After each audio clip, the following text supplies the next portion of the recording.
Hey everyone, we're back. Get ready for the theorists and the activists, the lovers and the fighters, the rock stars and the resistance, the friendships and definitely the fuckers of all types. Welcome back to Our Dyke Histories. In this second part of our first season, we're continuing to create and share more of the content we love about, you know it, dyke bars. I'll be chatting with more all-star guests, including Sarah Schulman, Kemi Adeyemi, Lucas Hildebrand, the hosts of Cruising Pod, Katherine Forrest, Dian Million, and Trish Bendix. And to get you all revved up for the shows to come, we're sharing our truly delicious first season promo again. Because really, our friends and commenters said it was so hot, we should release it again. Here is what and who is coming your way.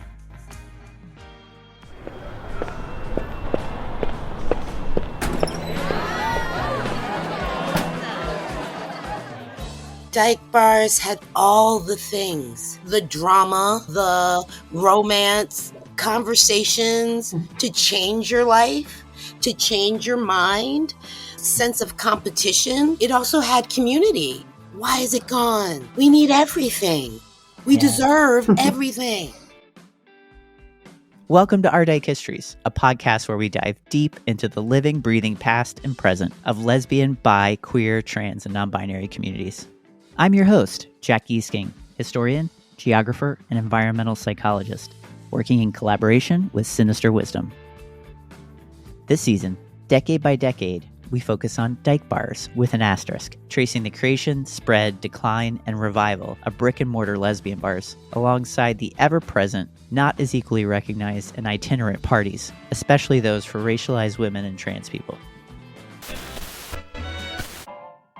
She had a mansion, later called the Garden of Allah, and she had these fabulous house parties with ingenues in this swimming pool. They may or may not have been very sexual, like orgies.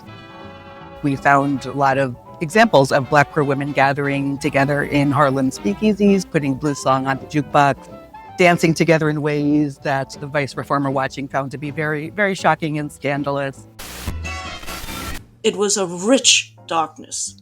We created because of the power of desire. We focused so much on bars. And yes, that's where we became the public face of our bodies. That's where our bodies entered public life. Where the touch you wanted was, I decided that we created a new gender, the gender of desire.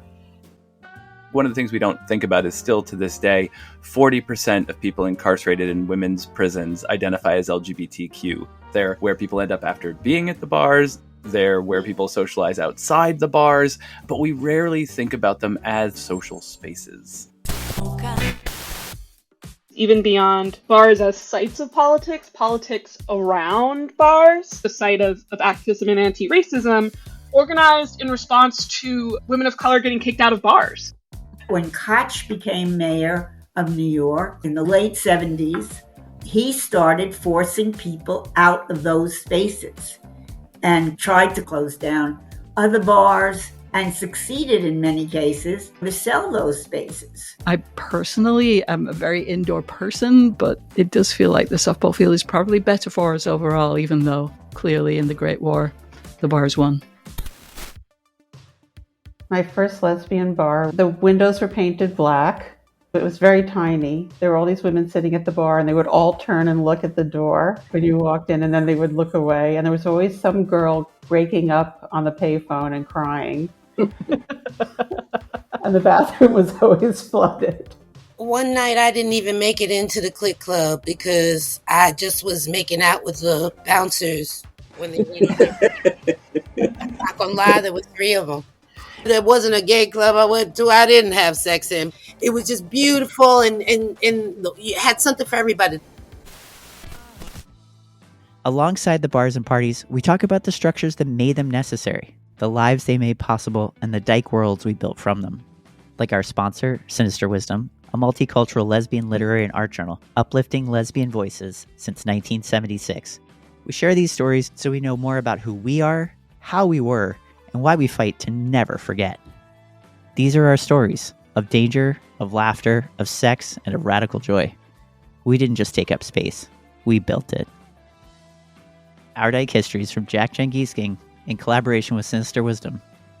Check out our newsletter at queergeographies.ghost.io. Our first season launches November 2025. Listen wherever you find your podcasts.